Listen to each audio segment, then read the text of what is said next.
भी बात हुई, फिर कैबिनेट ने ये कमेटी बना दी, शेख रशीद साहब, मैं और अली मोहम्मद।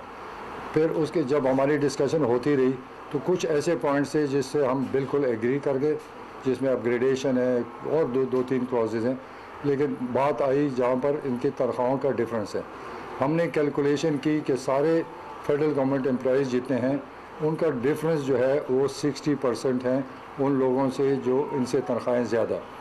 तो हमने फाइनेंस मिनिस्टर से बात की, वहाँ पर ये फ़ैसला हुआ कि गवर्नमेंट के भी अपने लिमिट्स होते हैं, तो उस लिमिट के अंदर हम स्पेशल अलाउंस की शक्ल में हम इनको देना चाहते थे ताकि जून तक ये अलाउंस इनको मिल जाए। और उसके बाद पे कमीशन बैठी हुई है, उन्होंने फिर एक मुल्क के लिए एक फ़ैसला करना है, तो वो इंशाल्लाह बजट तक वो आ जाएगा, तो सब के लिए एक मसला जो है ख़ुद ब खुद हल हो जाएगा। तो जब बात चली तो हमने कहा कि आपको हम एवरेज जो है डिफरेंस 60% उसका 40% अलाउंस हम गवर्नमेंट देने को तैयार है। लेकिन इनका डिमांड था कि नहीं, हमें इससे बहुत ज़्यादा, जो बेसिक पे है वो तकरीबन उसका 25% बनता है, तो इनका डिमांड है कि बेसिक पे 40%। तो उस पर बात जाकर ठहर गई है। तो अब अभी भी हम चाहते हैं कि हम इनसे मिलें, बात करें, और दूसरा इनका मर्जर है, डिफरेंट चीज़ें हम उस पर सब एग्री कर चुके। कल तक हमें इन्होंने ए ग्रेड से लेकर 16 ग्रेड तक बात की थी। कल इन्होंने अचानक 22 ग्रेड तक बात की कि 22 ग्रेड की सब की तनख्वाहें बढ़ानी है, तो वो भी उस पर कैलकुलेशन जारी है। हम बात करने को तैयार हैं कि गवर्नमेंट की अपनी एक लिमिट्स होती हैं, जो इस वक्त मुल्की हालात है, ख़जाने के हालात हैं, उसके मुताबिक जितना हो सकता है वफाकी हुकूमत तैयार है इनको देने को। लेकिन अगर ये चाहते हैं अपनी मर्ज़ी का तो बड़ा मुश्किल हो जाएगा, तो थोड़ा फिर इंतज़ार कर लें, जून तक इंतज़ार कर लें, पे कमीशन का डिसीजन आ जाएगा, वो फिर सारे मुल्क पे इम्प्लीमेंट हो जाएगा। तो टोटल ये डिस्कशन होती रही, डिमांड्स इनकी आती रही, हम उनसे डिस्कशन करते रहे। एंड ऑफ द डे हम 8% पे बात रह गई है, तो हमने उनको रिक्वेस्ट की है कि 3-4 महीने की बात है, पे कमीशन का रिज़ल्ट आने दें, फिर ये सारे मुल्क के लिए फ़ैसला हो जाएगा। ये स्पेशल अलाउंस गवर्नमेंट अपने तौर पे आपको देने को तैयार है। तो सारा जो किस्सा है यही है।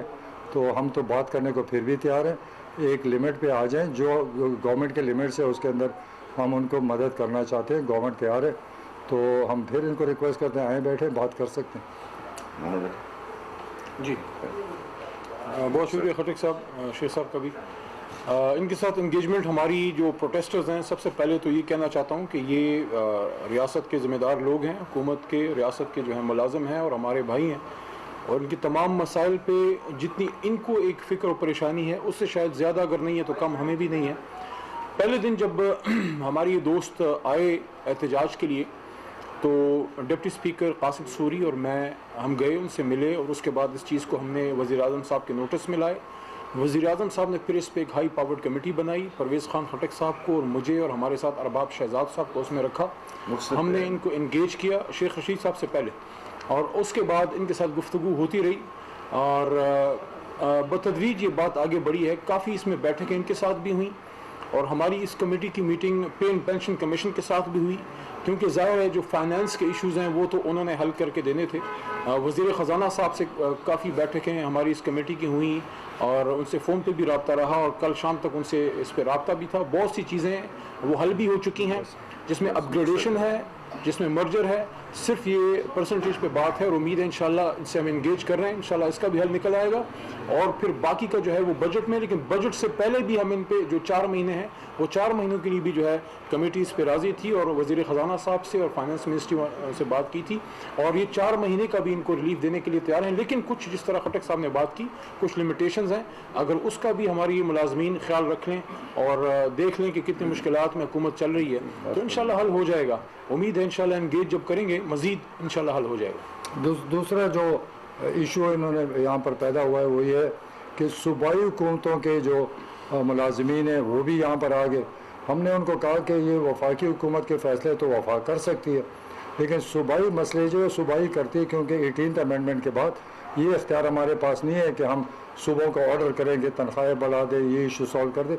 तो हमने इनको कहा कि हम सूबों को डायरेक्शन दे देंगे ताकि वो आपके इशू सॉल्व करें।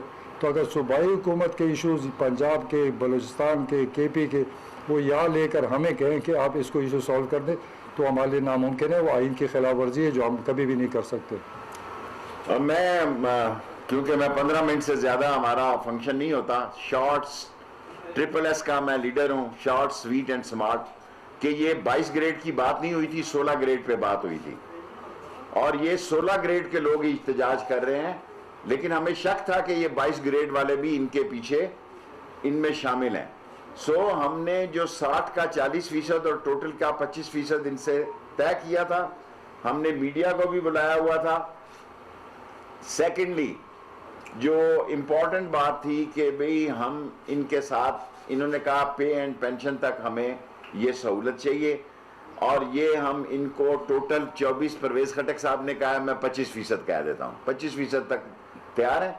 बाकी उनका राइट है इhtजाज करना कानून के दायरे में। अगर सियासी पार्टियां इसमें मुलव्वस होंगी तो उसका नुकसान जो है, हम और ये सरकारी मुलाजम हैं, हम एक हैं। इसमें अगर सियासी पार्टियां मुलव्वस होंगी और इसको सियासत का रंग देंगी तो फिर ये सरकारी मुलाजम जो हैं वो नुकसान में रहेंगे।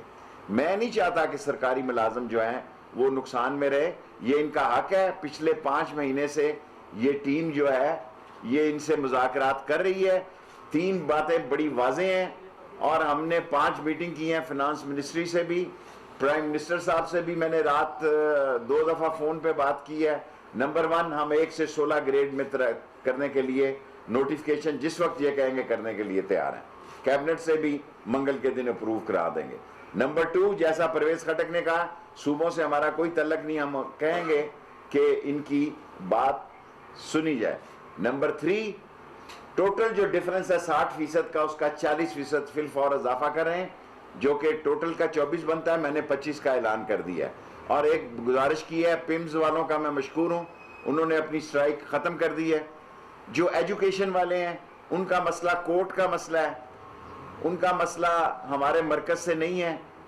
मरकज़ी हुकूमत की पूरी कोशिश होगी कि ये मामला बामी अफ़ाम और तफ़हीम से तय हो और इस बामी अफ़ाम और तफ़हीम से जो 4 महीने में बात चल रही थी, 1 से 16 ग्रेड की चल रही थी, मुझे उम्मीद है कि इसके कल परसों तक बेहतर नतीजे निकल आएंगे और अच्छी खुशखबरियाँ भी आएंगी इंशाअल्लाह ताला।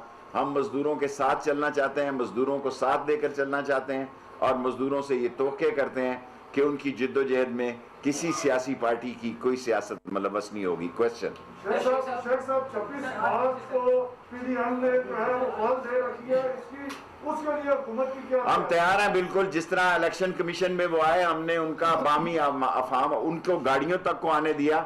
26 तारीख से पहले, अभी 26 को 2 महीने पड़े हैं, वो अपनी प्रैक्टिस कर रहे हैं मुख्तलिफ जलसों की और जितनी प्रैक्टिस करते जा रहे हैं उनका जो रिजल्ट है वो ख़राब होता जा रहा है, लोग थक रहे हैं। 26 मार्च के लिए हुकूमत की तरफ से इमरान खान साहब ने मुझे कहा कि शेख रशीद कोई रुकावट नहीं डाली। एजाज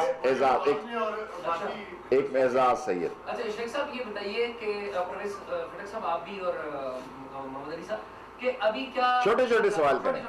क्या अभी जो इस्लामाबाद सेक्रेटेरिएट ये बंद रहेगा या उसे खोलने के लिए क्या तरीकाकार है? क्योंकि मुसलसल जारी है। एक बात, दूसरी, इनके बंदे जो गिरफ्तार हुए हैं, एक तो रहनुमा गिरफ्तार हुए, एक सरकारी मुलाजिम, उनके लिए उनके बारे में भी हम सोच लेंगे। जब बात किसी जगह पे पहुंचेगी तो ये बात भी सुन लेंगे। जी जाहिर। मरियम नवाज ने भी और बाकी सियासी लीडर्स ने भी इस एहतजाज की हिमायत की, आप क्या कहते हैं? देखें, मैं समझता हूं कि अपोजिशन पार्टियां ऐसे बयान देती रहती हैं, कोई बात नहीं है, ये इनका फर्ज है, ये सरकारी मुलाजम है। रूल्स जो हैं ना मरियम साहबा पे लागू होते हैं, ना फजल रहमान साहब की भी कल मैंने बात सुनी है, उनकी कॉल भी सुनी है, ना उन पे लागू होते हैं।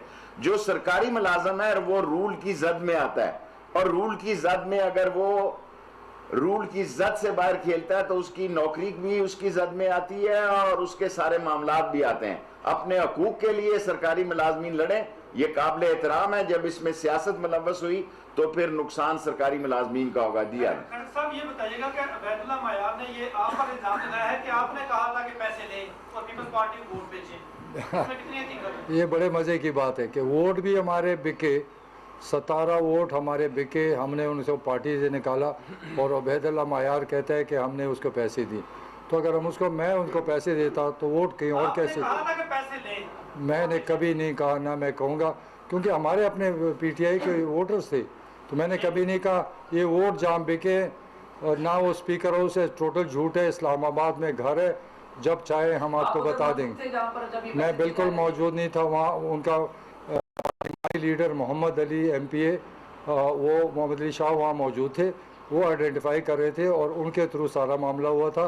मुझे तो पता नहीं है। लास्ट 3 क्वेश्चन, 15 मिनट पूरे होने वाले हैं। शेख साहब 17 तारीख को 7 रिजवी ने कॉल दे रखी है इस्लामाबाद आने की, इस सिलसिले में कोई मुलाकात? साद रिजवी साहब तारीख लब्बैक वाले हमारे काबिल एहतराम हैं, हम ख़त्म नबूवत के सिपाही हैं, हम नमाउ से रसालत के परवाने हैं। कोशिश करेंगे कि उनसे हमारी दरख्वास्त हो, लेकिन अभी तक हमारा उनसे कोई साद रिजवी साहब से हमारा कोई राब्ता नहीं हुआ। जी पिछले दिनों श्रीनगर हाईवे पे 4 लोगों की जान गई, तो क्या उनको इंसाफ मिलेगा? मिलना चाहिए, उनको लाजमी इंसाफ मिलना चाहिए और ये कैबिनेट लेवल तक बात गई है कि उनको नुकसान मिलना, इंसाफ मिलना चाहिए। लास्ट क्वेश्चन, ये बता दें कि जो भी आपने इंक्रीज किया है इसका फाइनेंशियल इंपैक्ट कितना है, बजट के ऊपर कितना आएगा? ये कोई 46 से 62 अरब रुपए तक का डिफरेंस है। एक में 42 बनता है, दूसरे में 62 बनता है। और अगर ये इंक्रीमेंट में उनकी बेसिक सैलरी में जो वो डिमांड करते हैं, फिर पेंशन में कई अरबों रुपए का फर्क पड़ता है।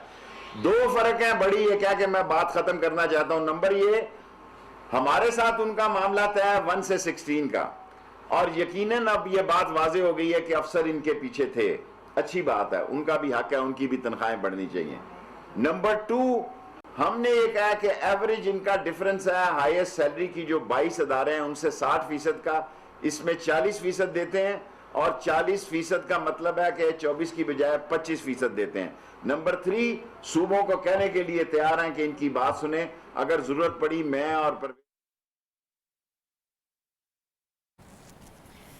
इस्लामाबाद में फाकी वज़रा की न्यूज़ प्रेस कॉन्फ्रेंस जारी थी। उन्होंने कहा गवर्नमेंट के लिए लिमिट्स हैं, मुल्क के फैसले करने हो तो हम एवरेज ही आपको दे सकते हैं।